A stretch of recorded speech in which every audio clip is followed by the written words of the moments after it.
"What's a woman to do?" I whispered into the empty silence, the question hanging heavy in the air. The fluorescent lights continued to hum, offering no answers. But somewhere, deep within the ruins of my being, a flicker of defiance stirred.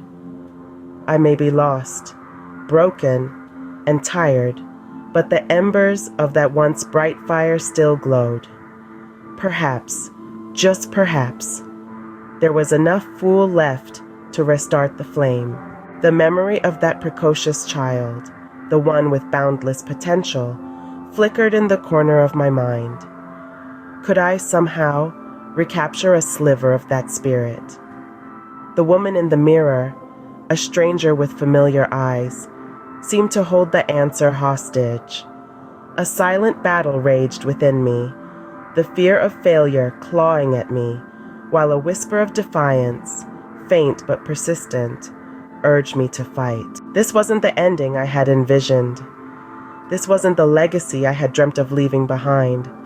The child prodigy deserved more. The ambitious young woman deserved more. And yes, even this weary woman, staring back at me with a haunted gaze, deserved more. It was time to reclaim myself, piece by broken piece. The journey ahead would be arduous, a mountain to climb with each shard of regret, a jagged rock beneath my feet. But for the first time in a long time, a sliver of hope pierced through the suffocating darkness. I may not be the woman I once was, but I could still become someone worthy of that vibrant child's legacy. With a trembling hand, I reached into the medicine cabinet, not for pills or potions, but for a forgotten bottle of hair dye. Staring at my reflection, a decision flickered in my eyes, a decision that mirrored the auburn hue of the liquid courage in my hand.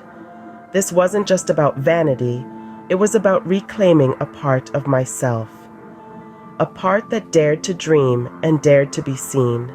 The woman in the mirror held her breath as I uncorked the bottle, the scent of ammonia stinging my senses and momentarily clearing the fog of self-doubt.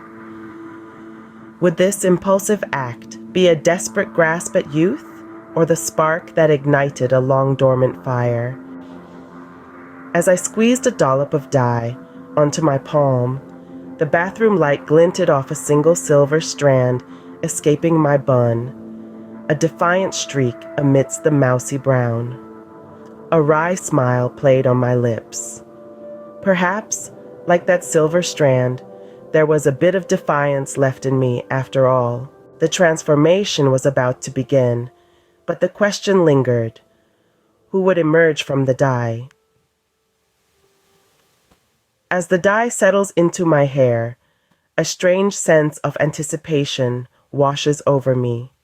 This isn't just a change in color, it's a declaration of intent. The woman looking back at me may look different, but a flicker of determination gleams in her eyes.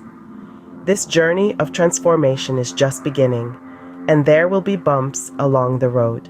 But for the first time in a long time, I feel a spark igniting within. Thank you for joining me on this vulnerable chapter of my story. If this resonated with you, hit that like button and let me know in the comments below. What's a part of yourself you'd like to rediscover? Don't forget to subscribe so you can join me on the rest of this adventure. Let's rewrite our stories. One brushstroke, one business plan, one conquered milestone at a time. See you next time.